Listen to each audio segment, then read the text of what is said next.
aisé de revenir sur les anciennes positions, mais plus difficile pour nous d'aller de l'avant. Toutefois, c'est le moment d'être fidèles. Puissons-nous marcher dans les voies prédéterminées par Dieu. Les disciples ont ramé du soir jusqu'à la 4e veille de la nuit, alors que les Juifs n'avaient que 3 veilles. Les Romains, auxquels l'évangile de Marc se rapporte le plus souvent, en avaient 4. Or, le début de la 4e veille était à 3 heures du matin. Les disciples du Seigneur continuaient de ramer, car ils ne pouvaient pas retourner en arrière ni trouver de l'aide auprès de ceux de Capharnaüm. Si la période de la 4e veille est évidemment la plus sombre de la nuit, elle met aussi un terme à cette même nuit.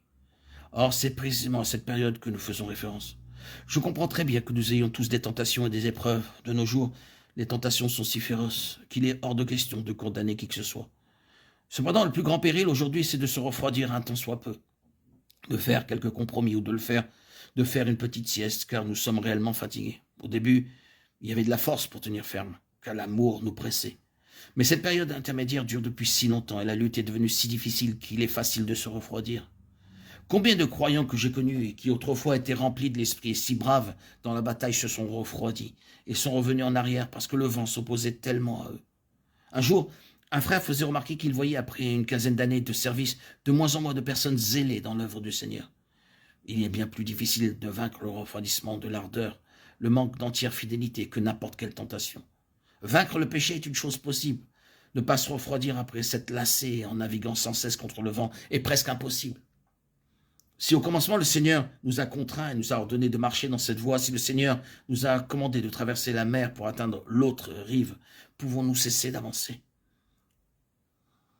Prenons garde, même si nous nous arrêtons tout simplement, le courant et le vent nous emporteront loin du Seigneur. Souffrons au lieu de dériver. Au point où nous sommes parvenus, nous avons besoin d'être encouragés par le Seigneur, de même que Paul encouragea Timothée. Je te rappelle de ranimer le don de grâce de Dieu qui est en toi, 2 Timothée 1,6. Que notre premier amour puisse être ranimé. L'écrivain de l'Épître aux Hébreux semblait être conscient que quelques-uns des frères paraissaient ne pas l'atteindre. Ce repos tant attendu, Hébreux 4,1. C'est-à-dire que leur amour envers le Seigneur paraissait s'affaiblir. Et c'est pourquoi, plus loin dans sa lettre, il les exhortera à relever leurs mains languissantes et leurs genoux affaiblis. Hébreux 12,12.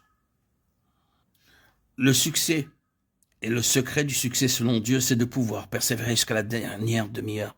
Bien que les ténèbres soient épaisses, elles ne dureront pas toujours, car Ésaïe 21,12 nous rappelle que la sentinelle répond, le matin vient et la nuit aussi. C'est maintenant la sombre nuit, mais bientôt le matin va venir. C'est pourquoi veuillez persévérer jusqu'à la dernière demi-heure, que nos regards ne se portent pas sur les ténèbres de la nuit ni sur les difficultés, mais avançons résolument. Il n'y aurait aucun gain à cesser d'avancer aujourd'hui. Il n'y aurait aucun avantage à nous relâcher maintenant, car presque aussitôt, l'autre bord sera atteint.